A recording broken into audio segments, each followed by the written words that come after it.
Така, това е рибата. Тук е бялата Това е страна, корема, черната това е страна. гърба. Започваме от черната страна. Първия урок. С 3 пръста около главата правим един разрез. И след разреза по тая черта отива право ножа.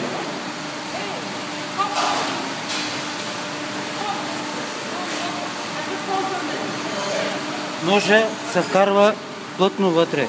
Не така, плътно. И се затваря капака.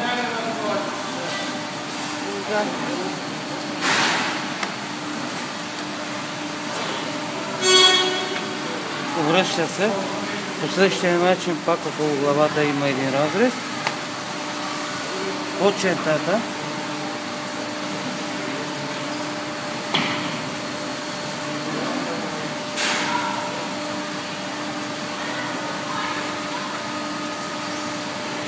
И готово. И готово за скарата. Айде, давай другата.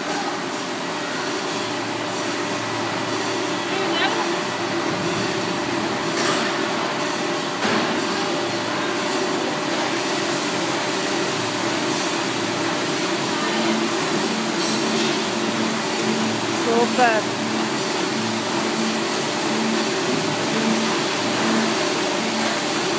От чертата. Само че ще хванат малко по-долу.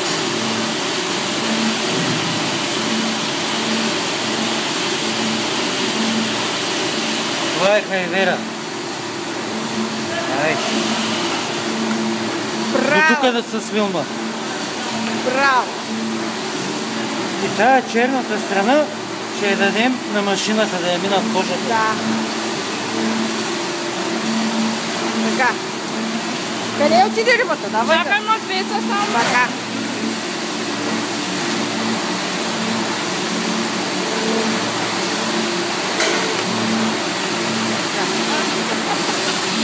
После рибата е къде е тук. Лентата ни върви. Сега трябва да се изчисти черното. Трябва да се изчисти И готова е пържолата. Пържолата. Пържолата е готова с какво? С биричка. Готово. Ето, тук заминава в чупа. Чай да снимаме. Така. От тук ето рибата. Ама ние сме на касетки, бе. Росене, хубаво гледай, Росене. Къде тая риба е специално за хармане в България, ще отиде в нос.